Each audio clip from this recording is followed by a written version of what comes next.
Gloria Strode, and welcome to Straightforward. Today we have a very, very special guest, one of our Superior Court judges, Judge Gottfried. Thank you so much for coming. Absolutely. Anything for you. I know you are just such a hard worker, and I just wanted to celebrate women. It's Women's History. Right. And I know with you being a Superior Court judge, and then when you started this journey as this young, fabulous woman, you were in a field that had mostly men. Mm-hmm. And so I know you have many stories to tell. And so after your retirement, we'll sit on the porch and have some lemonade, and we'll hear all of those stories. So when did you become the Superior Court judge? And then how did you get there? Where did you start? Well, going back to where I started, when I graduated from law school, University of Georgia. University of Georgia. Okay. I took a job here in Columbus with now Judge Andy Prather in the Solicitor General's office. And I came down for 2 years of experience. I was going to go back to Atlanta where my family was. And you thought. Now here I still am. So I worked in the solicitor's office until, in 1993, I became the Solicitor General when Judge Prather went up to state court, right? Okay. And then I did that until 1995 when I became the state court judge. Okay. When Judge Allen, I believe, went up to Superior Court. Okay. And then in 2014, I became a Superior Court judge. So you earned your place. I've been in You've been in the trenches, doing the work. Yeah. All these years. Right. Isn't that something to go to work to the same building? Same building, 1986. Oh my goodness. Yeah. So you need a new office with a new window in the new building. Hopefully. I'm almost kind of sad about that. Really? That I won't be finishing my career in the same building I started, but I am excited about the new building. Well, yeah. Yes. And of course, if you've been going to the same place for that many, decades, it's time for It's not a big change. Right. Not a lot of distance. So at the University of Georgia, how were you received? Now it's different for the young women that's coming. And this is not a sexist conversation. No. This is a women's history conversation. Right. But how were you received? Because sometimes when you're the only female in the environment, people don't know how to handle you. Right. Honestly, when I was at Georgia, the class was fairly evenly split back then. Really? Yeah, it was a change when I came to Columbus. Okay. But at the University of Georgia, we were fairly equal. I mean, probably not, I'm sure it wasn't 50-50, but it was not like I was the only female there or even a small group. It was fairly So they were a little more progressive because it's a wonderful, large learning institution. Right. My great niece is there, and she's brilliant and will be doing great things. Of course. And of course, some of our other friends, Audrey Tillman and Kristen Connor from Cure Childhood Cancer. Okay. She's been a guest here as well, and they're all UGA law people like yourself. So they're all brilliant women, and that's what we wanted to celebrate. Right. So when you came to Columbus, it was a little different because we were a little more reserved. I think that when I started, I was talking to some people, and I think we could count on two hands, but not needing all of the fingers, the number of female attorneys in town. Really? And most of us were actually more in government prosecutors' positions. Right. Tasca Babcock was there, Martha Dykes, and myself. I'm sure there were some others that were with firms, but it was a very small group. Really? Yes. And so now we've seen where we just have just a vast pool of young women and men and all ethnicities. Right. I saw a young lady with the Spanish surname on a billboard. Right. And that was different because I grew up here. Right. So it was like, oh wow. So Michelle De Los Santos? Yes. Yeah. And so we're seeing progress. Right. So as you decided to follow this career path, you thought, like Judge Ben Richardson, you were just going to come here for a moment. That's his story. He's Georgia. And I brought him here. You brought him. Oh my goodness. He was going to come for a minute. So you're a part of that story he tells because he's been a guest here as well. Yes. And he was going to stay a minute, just like you. And the minute has turned into I think decades. Judge Allen turned that around. Right. Yeah. Oh my goodness. So your family. Where did you start with the family piece? Because this is a very demanding job. Well, I come from a very large family, so of course family's always been important. So I didn't get married till I was 32. Well, that was a good age. It was a good age. But, yes. and I had children at 34, 36, and 38. Okay, so you had a yes, plan. well, that's how it happened, but yes. No, really, you waited till Yeah. 32 to get married because Right. once upon a time, 32 was considered an old maid, yes, yes. you know? But you were a career woman. Right. And there's nothing wrong with being a career woman. I was 28 when I had mine at Yeah. Fort Benning, and I was the oldest mother on the floor. Oh, wow. Everybody that had babies that week were young people. Yes. Right. And so I was like the old lady down the hall. So, but that's important that young ladies plan. Right. Right. And especially if you're going to be a two-career Right. family. Uh-huh. And so you're married. Right. And you have children. Exactly. Okay. Yeah. And we have a daughter that's in the same.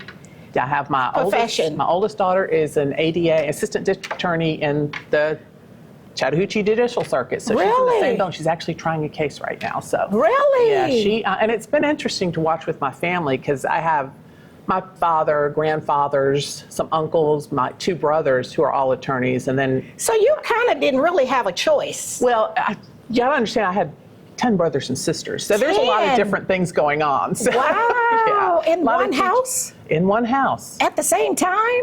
Or was it a big enough age It was gap? 18 years. So when my oldest brother, I believe, was starting college, my youngest brother was born. So summers we were all together. Oh, We okay. somehow made it work. Wow. But, yeah, so it I was would good. never want to be the mother of 10 children because No. everybody has a different issue. Exactly. And every child is different. Absolutely. And you know that as a judge. Yes. Yeah. Yeah. How Everybody's amazing. different. It Your was mother great. she was a trailblazer. And she was a chemistry major actually in college. Really? So she worked just a very short period of time before she became a homemaker. That was Right. her choice, and did a great job with Well, all of I us, do so. too, especially with all of the Yeah. history of all of the Right. lawyers. And Right. so your daughter now is the next generation. And it's interesting that this next generation is her. Then I have a niece who graduated from University of North Carolina Law School a year ago. I Really? guess she's been working for a year. I have another niece who is in law school right now. I feel like I'm missing So that's somebody, like but the we've got it family coming along. business. My Right. goodness, Yeah. you know, there's a commercial where there's this couple and all three of their sons. Right. And so your family, you all were trained up on the law. Right. It's like learning your multiplication Right. table. You're going to know what That's you're true. going to know what the laws and the rules and the regulations are, and there's nothing wrong with that. Right. So what we're going to do now, Judge, we're going to take our first break, go to Okay. our sponsors, and we'll be right back. All right. We'll be right back after word from some of our sponsors. Straightforward is brought to you by State Senator Ed Harbison, serving the citizens of Georgia's 15th Senatorial District and on the front lines for veterans every day. Progressive Funeral Home, family owned and operated since 1952. The George Ford legacy of high standards continues today in the compassionate and professional services provided, a touch of dignity for those who care. Progressive Funeral Home, 4235 St. Mary's Road, trusted by generations. Whole Patient Healthcare. Dr. Jada Rimes-Bacote is board certified in family medicine. She believes the best patient care includes practical, individualized lifestyle changes. Located at 1338 13th Avenue, Columbus, 706-641-2080, or visit wholepatienthealthcare.com. And welcome back to Straightforward. I'm enjoying this amazing visit with our Superior Court Judge, Judge Gottfried. I thank you so much for coming. And when we went to the break, I was just really impressed with the fact that your mom had 10 children. And you are kind of sort of the middle child, three, and three. Right. But you were the first girl. Right. So you didn't have to do the hand-me-downs or anything like Right, that. right. And then the funny story in the break, you were saying at one school you all were regular, and the other school you went to and your family was like, who has a family that big? Right. Yeah. Right. Yeah. And so you survived all of that stuff. We did. Yeah. All active kids, and she was always glad when someone got to drive. Okay. So then she had some help with carpools. So, yeah, because that's a lot of activities, It a lot of is, moving it around. is. Did you all live in urban area? Did you live on a farm? We're basically in Atlanta. Oh, okay. So yeah. you had a lot of resources. Right, Okay. right. And so people could, at a certain age, they could kind of maneuver. Right. Right. Okay. So with your daughter, do you have grandchildren now? She's an attorney. No, nobody's married yet. She's so- not okay. Yeah, So she's yeah. doing her career like She mom. is, she and is. then when she gets to that point, then she'll make that decision. Right. And so how did you navigate with being in law and raising children? My husband. Okay, He's good partner. Absolutely. He's in law. Well, he's retired law enforcement. So he was with the Columbus Police Department for like 37 or 38 Really? years. So when we met, he was in the ID department, which did shift work. Right. But shortly after we got married, he took a position with the police department, the APHIS coordinator, for a regional type job. But it was Monday to Friday, 8 to 4. Okay. So, and I was in state court at the time. My schedule was a little more flexible. So I think in all my kids, and they played soccer, basketball, ran cross country, volleyball, football. I think I might have missed two games. Really? But and the two of us were always there. Or if we had to split, sometimes we had one child here and one there, but we made it work. And but yeah, see, that's what's important with the two careers. You Right. have to have teamwork. Right. It can't be a one-sided because somebody's going to get burned out. Right. And so how long have you been married now? I got married in 1993, so Okay. we're going on 32 years. Okay, and so you've done good. We've done good. Yeah. Now you're at Superior Court and you have to read a lot. You're staying up late at night and you got, of course, I know you have people that work with you on your team, but still. Oh yeah, there's a lot. There's It a lot. is I a do lot. have a law clerk who's a lot of help, and a JA, a judicial assistant who's been with me since I became a state court judge. So Okay, so yeah, you all.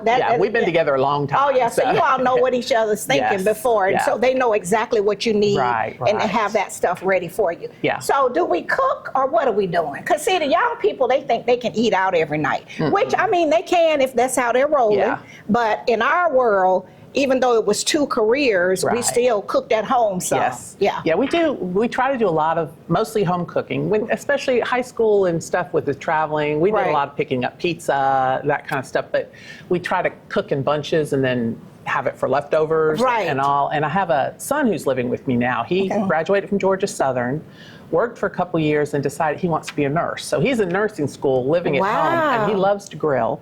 Well, And that's he's a good cook. thing. He's a good Yeah. cook. So between the two, the kids and my husband and myself, we try to do as much home cooking as we can. It's not perfect, but we try. Well, yeah, and Yeah. that's like with us, Yeah. you know, of course, you know, Tolly's doing his thing and Right. then and we cook and then we can eat leftovers. Yes. I heard you say that you all can eat those too. Some people yes, don't some eat people won't leftovers. touch 'em. Oh, yeah, but see, we're doing that. Oh, yeah. Yeah, so, you know, what I fixed on yesterday, we will be having that today because it saves time. There's nothing wrong with Right. the food. And then if we grill, we'll put some in the freezer.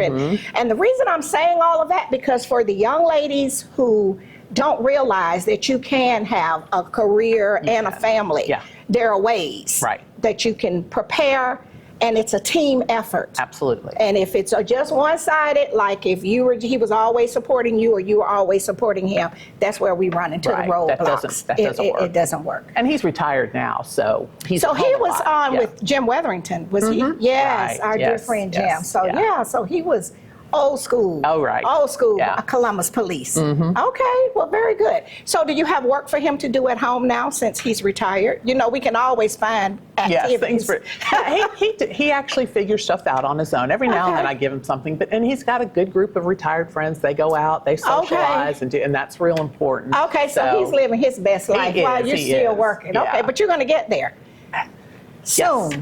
December 31st of 2028. Okay. So I'm finishing out this term, and I'm going to let someone run for it. Okay. So yeah. you'll just I'll retire, go on my way. I'll be and then you'll go to the beach and. Well, I'm going to take senior status so I can work when I feel like it. Well, that's good. That's a good thing. Because we do need Oh, good. yes, We yeah. do need good. We need good judges. Right. Okay. So my favorite thing that you do, that is probably your most thankless job. No. But it's an extra responsibility is the drug court. Right, right. And I just want to thank you all, and of course Judge Richardson and the team for allowing me to be on the advisory board. When I tell people, and I was telling Senator Harbison, it's better than church. And I'm a church person. You know what I'm saying? Right. But it's where you can actually see redemption and restoration in action. Right. And so you're the drug court judge. Right. I've been doing that since January of 2018. Really? So I took over from Judge Jordan, who's the one who had started it. Right. So he had it for 10 years, so I guess I'm going to be about 10 years too when I go. So Okay. I'll have to start. And he pulled me in and started Right. kind of getting me ready for it. And of course, Dana Solomon. Right. Yes. She... Excellent grant writer. Absolutely. Know the program in her sleep. Yes, Yes. she does. Yes. And she is just really kept us going and really revived the mental health court and the veterans court and made those very active and meaningful programs. Right, So, and where you're able to intervene and to help. And when our veteran courts, of course, you know, our videographer here, David Phillips, is retired military. Right. And we have a lot of veterans that have come from active duty and war zones and things like that. And they have PTSD, they're self-medicating, and, you know, we still have to take care of people even when they make a mistake. Right. That's what I love about you all. I'm talking about grace and mercy in action. I'm not a preacher, and you know I'm not the preacher wife type, but no, it's grace and mercy in action. It and is. I just, that is my best new thing that I've discovered, because every time I attend, I feel hopeful. Right. I feel hopeful that there are second chances. Yes. There is redemption. Yes. Yeah. So what we're going to do before we talk more about the courts, we're going to go to a break to our sponsors. Okay. We'll be right back. We'll be right back after word from some of our sponsors. Columbus Pediatrics GA, working together to build lifelong relationships between our staff and patients by consistently providing compassion, excellence, and value with 2 locations. The Old Town office at 3580 Massey Lane, Suite F, 706-596-8667. The Midtown office, 1900 11th Avenue, Suite A, 706-323-3400. ColumbusPediatricsGA.com. Barbara's Cleaning Service, a 5-star commercial service with satisfied customers in Georgia and South Carolina, built on the principle that every detail matters. Barbara's Cleaning Service, a new season building a family legacy. The Autism Hope Center. Diane Pope has dedicated the last 3 decades ensuring that families had support and resources for their loved ones on the autism spectrum. Join the Autism Hope Center for fellowship and resources, located at 200 Hamilton Road, Suite B, or call 706-604-6333. The Miley Agency, Gerald Miley and his team can assist you in every aspect of your insurance needs. Call today for your free quote at 706-996-2045 or visit themiley.agency.com. And welcome back to Straightforward. I'm enjoying this wonderful visit with our Superior Court Judge, Judge Gottfried. I just can't thank you all enough. You, Judge Martin, and my wonderful Judge Ben Richardson. The work that you all are doing with Veterans Court, Mental Health Court, and Drug Court, besides the regular courts. Right. It is thankless. I know it is. There's a lot. We could never pay you all enough for all of that. You are awake when we're sleeping.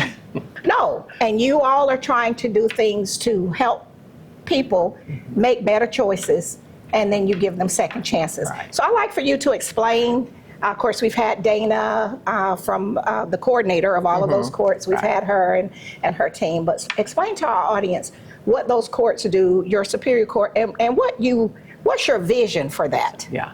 Well, the accountability courts basically take a segment of our criminal caseload. People who've been charged that we realize that there's something else going on, that just going to prison or just being on probation isn't going to correct the problem. And so we just want to get the resources out to them. And, you know, we've got probation and it's fine. Their caseloads are just too high to provide what these people really need. Yes. So, you know, and each of the courts is very different. I have covered for both Judge Martin and Judge Richardson, and especially the Veterans Court. Those people are very different. Right. They're very proud. They're still in that military mindset. Right. So it's kind of hard to pull out from them sometimes. Right, and they don't want to admit something is wrong because they got to be strong, good, stand-up Americans. And especially when I come in, and it's the only time they've really seen me. The drug court people, sometimes they will just tell you everything. Really? So, but it's just a different type of issue that they have. So you kind of see the differences with that. But we try to get them through our program.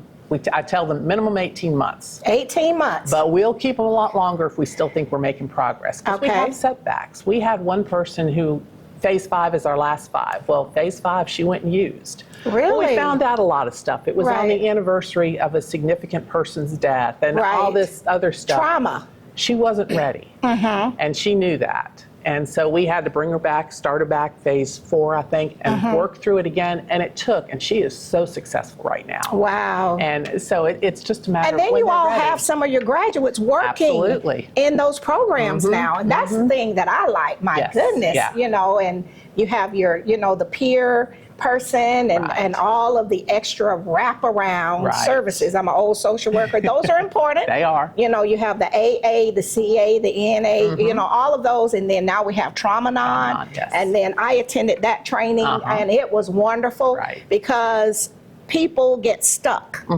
and then they try to medicate from where they got stuck. Right. And so, but you all are all up to speed on that because Yes. you all are attending trainings and everything. Yes. There's a national training every year that this is the first year in a long time I haven't been able to go because I've got a wedding to go to. But we have state training every year.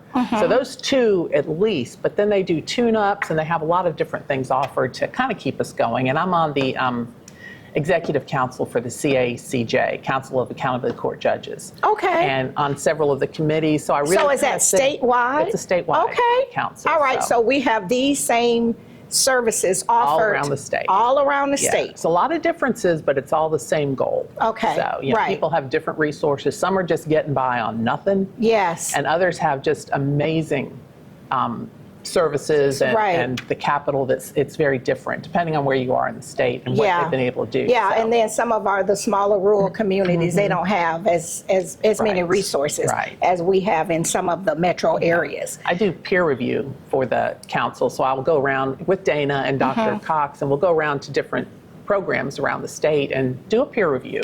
And it's frustrating sometimes because they're not doing certain things, but when you look at it, it's because they can't, Right. because they need more resources. So, you know.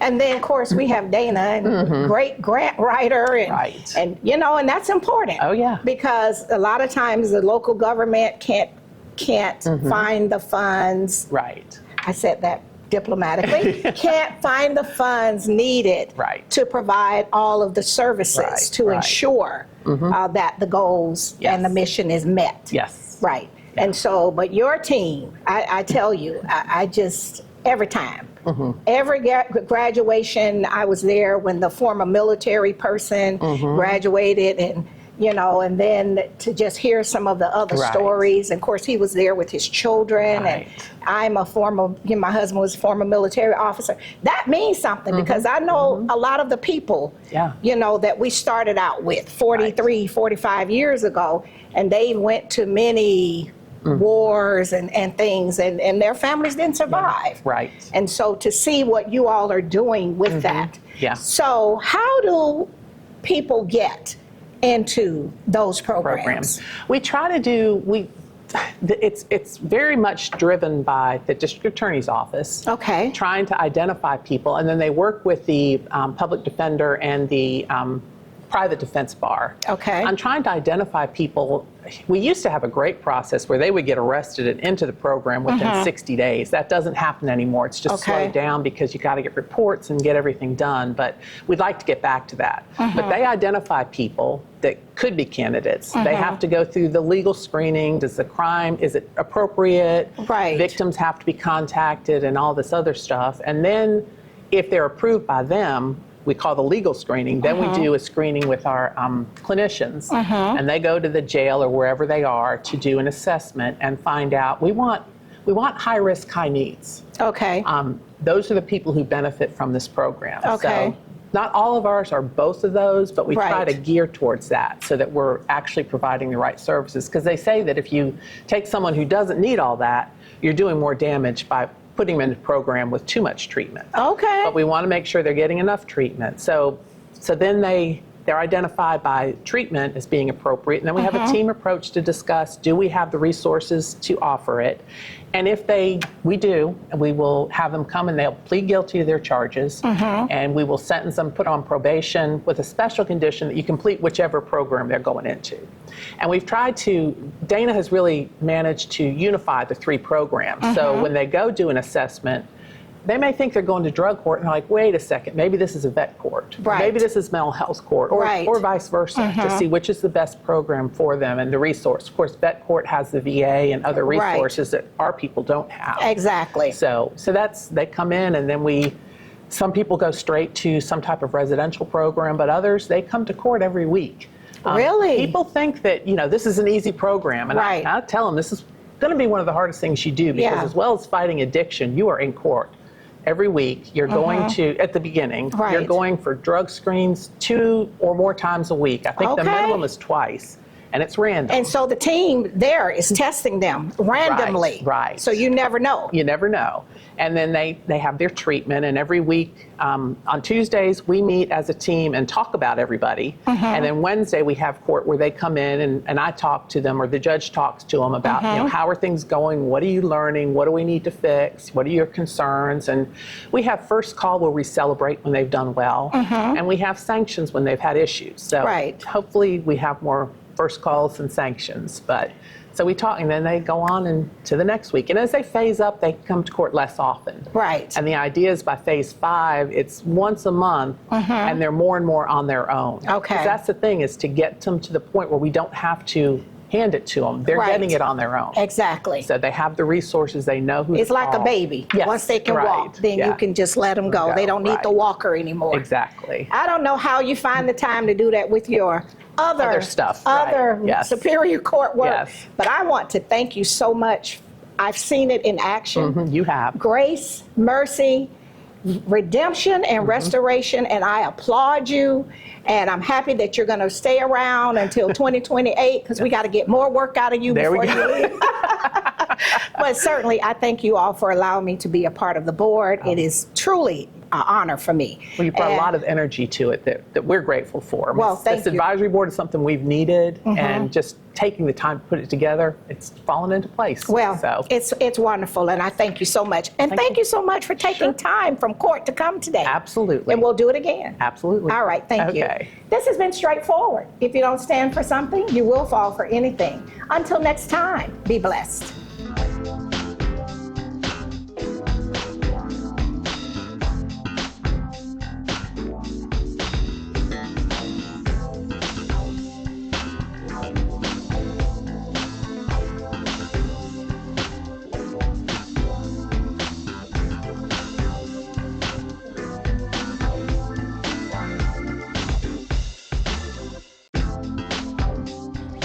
What up, world? What's up, Columbus? Be sure to tune in every Sunday, Straightforward with Gloria Strode, right here on NBC 38.